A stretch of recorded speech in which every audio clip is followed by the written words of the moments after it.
Hello student, मेरा नाम प्रदीप सहजवानी है। मैं 18 ईयर से मैथमेटिक्स पढ़ाता हूँ और हर हफ्ते एवरी वीक मैं मोटिवेशन टिप्स आप लोगों से शेयर करता हूँ। तो आज का जो मेरा टॉपिक है प्री बोर्ड एग्जाम। तो स्टूडेंट, प्री बोर्ड एग्जाम को लेकर दो तरह की कैटेगरी हो गई है आजकल स्टूडेंट की। एक कैटेगरी वो जो ये सोचते हैं कि प्री बोर्ड देना ही नहीं है, काफ़ी लाइटली लेते हैं, प्री बोर्ड देने का कोई फ़ायदा नहीं है, अटेम्प्ट भी नहीं करना है, टाइम वेस्ट होगा, हमें सीधे फाइनल देना है। तो ये सबसे गलत धारणा है, गलत मिसकंसेप्शन है। आपको प्री बोर्ड अटेम्प्ट करना चाहिए। और एक दूसरी कैटेगरी स्टूडेंट की, प्री बोर्ड देना तो है ही, कुछ भी हो जाए, लेकिन टेंशन है दिमाग में कि काफ़ी कोर्स अभी हुआ नहीं है, 2 चैप्टर मेरे हुए नहीं है, 70% कोर्स हुआ है, 80% हुआ है, 60% हुआ है, मैं तैयार नहीं हूँ अभी और कल से ही मेरे एग्जाम है। तो स्टूडेंट, मैं सबसे पहली बात आपको बताऊं कि आपको प्री बोर्ड को लेकर कोई भी टेंशन नहीं लेना है। चाहे आपका 60% कोर्स हो गया हो, चाहे 50% हुआ कोर्स, आपको प्री बोर्ड देना चाहिए, क्योंकि ये एक तरह की अपॉर्चुनिटी है। इसके लिए आपको स्कूल टीचर्स को थैंक्स बोलना चाहिए कि वो इतना बड़ा अरेंजमेंट करते हैं आपके लिए। Like board exam, final exam जैसा पूरा माहौल, पूरा एटमॉस्फेयर होता है, आपको कॉपीज मिलती हैं, 3 घंटे का पेपर होता है, जो भी 2.5 आवर्स का पेपर होता है, बिल्कुल फाइनल एग्जाम की एक तरह से रिहर्सल हो जाती है। तो आपको स्टूडेंट पेपर देना चाहिए, कभी भी पेपर देने से पीछे नहीं हटना चाहिए। सिंपल सी बात, अगर मैं आपको एक एग्जाम्पल दूँ बहुत अच्छा, थोड़ा सा टॉपिक से हट के, कि जैसे हम मूवीज एंजॉय करते हैं, अमिताभ बच्चन, अक्षय कुमार, आमिर खान, काफ़ी जो हीरोज हैं मनपसंद है सबके अलग अलग, उनकी मूवी हम एंजॉय करते हैं, एक डायलॉग मिस नहीं करते हैं, पूरा के पूरा सीन देखते हैं। क्यों देखते हैं? हम तो एंजॉय करते हैं, लेकिन इसके पीछे उनकी कितनी कड़ी मेहनत है ये आपने कभी सोचा नहीं है। वो लोग कितना रिहर्सल करते हैं, और काफ़ी एक्सपीरियंस जो फिल्म एक्टर्स हैं, वो तो मैंने उनके बारे में पढ़ा है, वो तो क्या करते हैं, इतनी मेहनत करते हैं कि जो उनको स्क्रिप्ट मिलती है रेडीमेड टाइप, जैसे आपको मान लो नोट्स मिले, उस तरह से उनको रेडीमेड स्क्रिप्ट मिलती है, उसको वो एक तरफ रख के उन डायलॉग्स को लिखते हैं, खुद लिख के मेहनत करते हैं, उससे उनको याद हो जाता है अच्छे से, और उस रोल में वो ढल जाते हैं और आपका एंटरटेनमेंट करते हैं। तो ऐसे ही स्टूडेंट्स, आपको इन दिनों में कभी ऐसे नोट्स पे डिपेंडेंट नहीं होना है कि किसी ने आपको नोट्स दे दिए, ये ले लो, बस ये पढ़ लोगे, पास हो जाओगे, इस चैप्टर के नोट्स हैं, इस चैप्टर के नोट्स हैं। कभी नहीं। आपको अपने आप खुद पे भरोसा रखना है, खुद लिखे हुए नोट्स पे भरोसा रखना है। तो इन एग्जाम के दिनों में आप ये बातें ध्यान रखोगे कि जो भी प्रिपरेशन आपने की है उस पर भरोसा रखिए।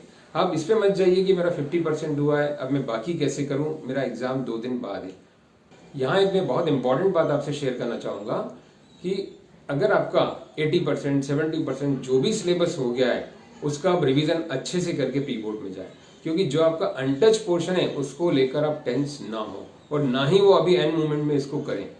जैसे मान लेते हैं area rate to circle class 10 maths में है, वो मान लो किसी का रह गया फॉर एग्जाम्पल, और किसी का रह गया है कंस्ट्रक्शन, कोऑर्डिनेट ज्योमेट्री, कोई भी 1-2 चैप्टर आप सपोज कर लीजिए रह गया है, ज़्यादा नहीं देखा है, तो आप चिंता छोड़िए, बिल्कुल उसको करने की जरूरत ही नहीं है। बाकी जो आपने किया है उसका आप स्ट्रॉन्ग रिवीजन करिए, बहुत अच्छा रिवीजन करिए उसका। और बाकी जो बचे हुए पोर्शन है उसके लिए जो मैं टिप दे रहा हूँ इंपॉर्टेंट, उसके लिए क्या करिए आप लोग, उसका कॉन्सेप्ट देख लें। जैसे एरिया रिलेटेड टू सर्कल है, उसमें 2 इंपॉर्टेंट फार्मूले हैं, एक तो लेंथ ऑफ आर्क, एक area related to circle, θ/360 πr², θ/360 2πr। जो इस तरह के कुछ फार्मूले हैं, उन फार्मूलों को आपने याद कर लिया। कंस्ट्रक्शन में आपके 2 ही कॉन्सेप्ट हैं, एक तो लाइन को डिवाइड करना और एक सर्कल में टेंजेंट्स बनाना, सिर्फ 2 ही कॉन्सेप्ट हैं। उन कॉन्सेप्ट को आपने समझ लिया, सिर्फ कॉन्सेप्ट को, और एक्सरसाइज का पहला क्वेश्चन कर लिया, बस दैट्स ऑल। उतना पढ़ाई करिए, क्योंकि अनटच पोर्शन को लेकर अगर आप डीप में जाएंगे तो बहुत प्रॉब्लम हो जाएगी। क्योंकि आपके 2 दिन बाद मान लो प्री बोर्ड मैथ्स है, और आप उसको जो अनटच पोर्शन है उसको लेकर टेंस हो रहे हैं, उसको आप डीप में जा रहे हैं, बहुत डीप में, आरडी आर.एस. अग्रवाल, बहुत एग्जाम्पलर, बहुत सारे क्वेश्चंस कर रहे हैं, बहुत टफ क्वेश्चन, लेकिन एग्जाम में आते ही आप भूल गए, क्योंकि आपका रिवीजन तो हुआ नहीं, आपने पहली बार देखा। तो आप उसके पीछे ना जाएं जो अनटच है। अनटच के लिए मैंने जो सलाह दी वो ध्यान से सुनिए, सिर्फ कॉन्सेप्ट देख लें और एक्सरसाइज का पहला क्वेश्चन या कोई पहला एग्जाम्पल देख के चले जाएं। 1 मार्क 2 मार्क में हो गया तो कवर हो जाएगा। क्योंकि इसके चलते अगर आपने उस पर ध्यान दिया, अनटच पोर्शन मतलब जो आपने नहीं किया है, तो जो आपने अच्छे से किया है उसका रिवीजन भी अच्छे से नहीं हो पाएगा। तो जो मेरी जो इंपॉर्टेंट टिप है, you go for the your revision, strong revision. अपने स्ट्रॉन्ग रिवीजन पे ध्यान दीजिए। जो 70% हो गया उनको बार बार देखिए, क्या क्या करना है, क्या क्या गलतियां हो रही है, उसमें आप मार्क्स सिक्योर करिए। क्लास 10 अब अपन एग्जामिनेशन हॉल की तरफ चलते हैं। प्री बोर्ड के पेपर सामने हैं अपने।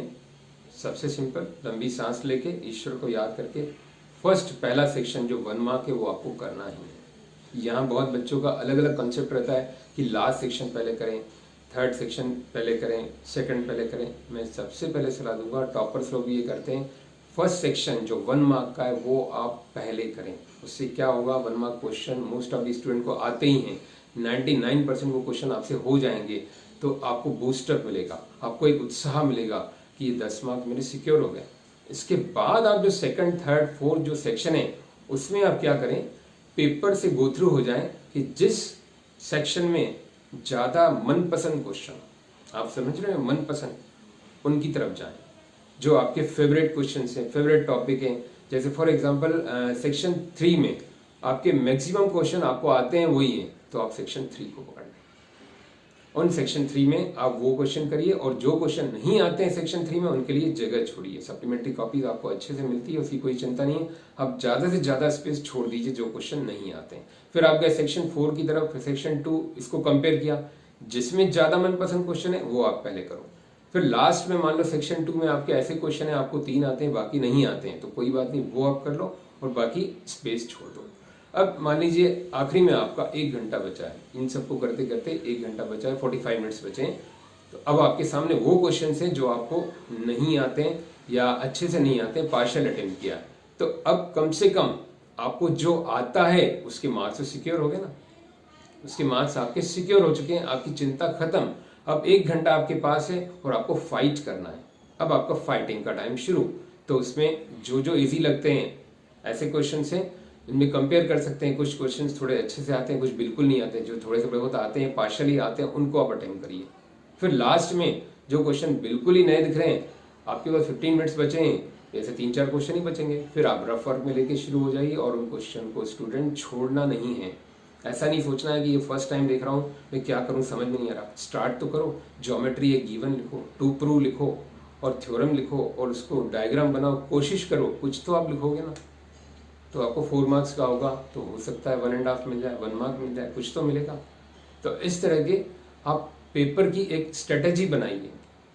तो कुल मिला के कंक्लूजन ये निकलता है कि जो प्री बोर्ड एग्जाम रहते हैं आपके लिए एक बहुत बड़ा चांस है, एक मौका है, एक अपॉर्चुनिटी है, एक एक्सपेरिमेंट करने का कि हम क्या करें फाइनल एग्जाम में। तो यहाँ आपकी एक रिहर्सल हो जाएगी।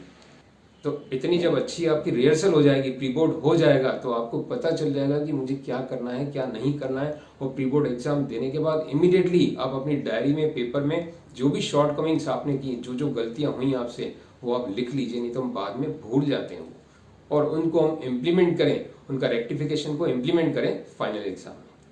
तो स्टूडेंट, जितनी भी आपने तैयारी की है उतनी तैयारी के साथ आपका रिहर्सल इतना अच्छा करिए कि आपका आने वाला सीन, फाइनल शॉट यानी कि फाइनल एग्जाम बहुत बढ़िया हो जाए और बहुत शानदार हो जाए।